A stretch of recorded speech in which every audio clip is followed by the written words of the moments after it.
Kurang bagus nih. Hey Offension, ambil lagi di sini. Loki episode 4 udah rilis. Episode 3 gue skip karena ya nggak sempat dan ya tepar lah intinya. Tapi gue share di Instagram stories gue, jadi buat yang belum nyimak bisa cek di highlights bahas Marvel gue.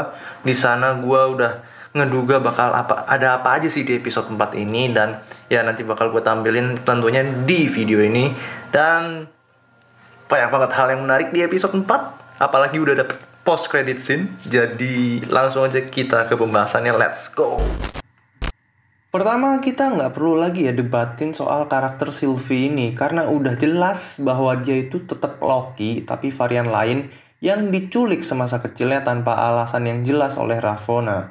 Jadi yang kemarin ributin soal dia Lady Loki, dia Sylvie Laston atau apapun itulah, yang jelas-jelas namanya udah Sylvie Lovidotir, udah clear bahwa memang karakter Sylvie itu modifikasi dari kedua karakter tersebut. Jadi udah ya, berdamai aja, kita terima yang udah terjadi di MCU dan kita lanjut buat nikmatin apa yang ada di MCU tanpa harus ngejuangin siapa yang benar siapa yang salah. Kita kan nikmatin bareng-bareng gitu. So lanjut aja ke karakter Sylvie ini. Kalau dilihat baik sebenarnya, terlihat dari perhatiannya ke seorang varian laki-laki yang ditahan oleh Minutemen. Dan di episode ini pula dijelasin juga alasan khusus kenapa Sylvie bisa ditangkap, yang bakal kita jelasin atau bahas sewaktu nanti di akhir dari video ini. Lalu kita ngelihat Loki makin baper ya sama Sylvie. Dipegang dikit langsung maksudnya jatuh cinta gitu sama bentuk dirinya yang lain. Kalau kata Mobius sih ini narsisistik ya, narsis gitulah. Tapi ya gue makin suka sih sama chemistry yang dibangun sama mereka di sini.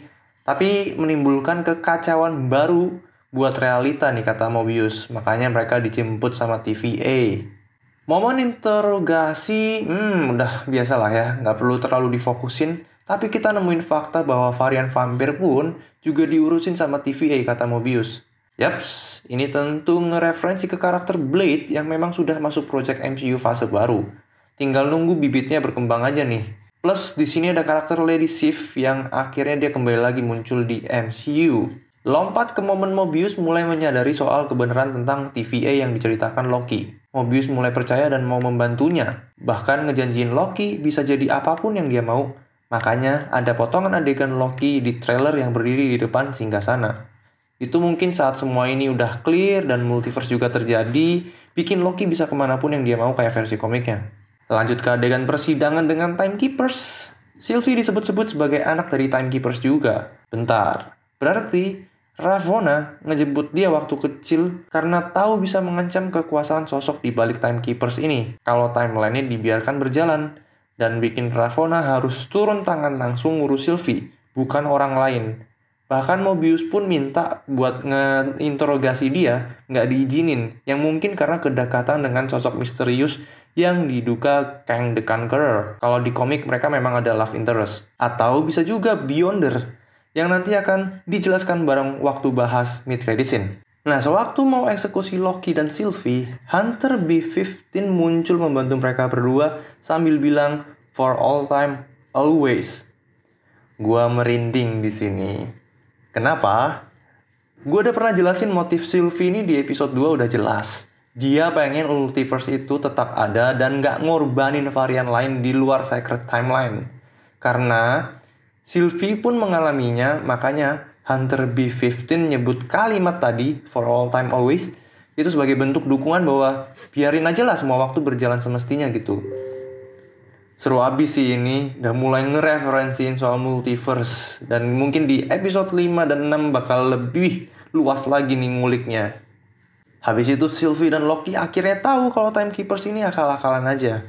Seperti yang gue bilang waktu bahas episode 2 dan di Instagram stories gue ya soal ini, bahwa ada sosok lain yang membuat TVA dan menyimbolkan Timekeepers sebagai kreator dari orang-orang di TVA yang ternyata hanyalah android gitu.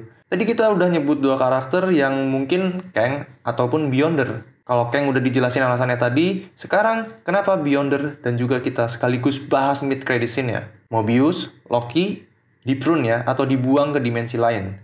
Nasib Mobius belum kita ketahuin, tapi gue yakin dia aman-aman aja karena dia masih punya utang adegan dia nyobain jet ski. Jadi ya udah tenang aja. Nah, Loki nih ke tempat yang udah hancur areanya lalu bertemu varian lain lagi dari dirinya. Ada Bossful Loki, terus juga Alligator Loki, Kid Loki, dan juga Old Loki yang sempat gue tease juga di Instagram Stories gue.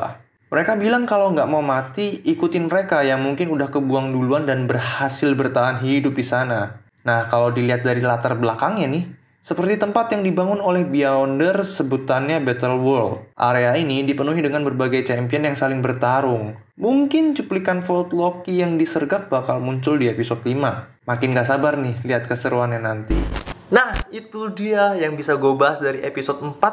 Dari awal episode 1 sampai sekarang, Loki masih temponya bisa dinikmatin ya, meskipun di episode 3 itu sempat turun karena ya pengen nunjukin soal romantisme antara Sylvie dan Loki, dan ya cuman sedikit referensinya di situ, makanya gue jelasin di Instagram Stories. Dan episode 4 ngasih banyak kejutan. Kita tunggu aja episode 5 dan 6. Episode 4 aja udah ada post credit scene, jadi 5 dan 6 harusnya juga ada post credit scene masing-masing dong. Jadi ya, apa yang kalian ketemuin dan belum gue bahas, silahkan tulis di kolom komentar. Kita diskusi banyak di sana. Jadi ya, jangan lupa follow Instagram gue. Kalau mau aja sih, di Yovendrian. Kalau nggak juga nggak apa-apa. Ya, yang jelas subscribe. Buat ngedukung gue biar lebih semangat buat nguploadnya. Karena kalau nggak ya udah, gue buat seperlunya aja. Jadi, sampai bertemu di video berikutnya tentunya. Keeping humble, selamat melanjutkan aktivitasmu. Bye-bye.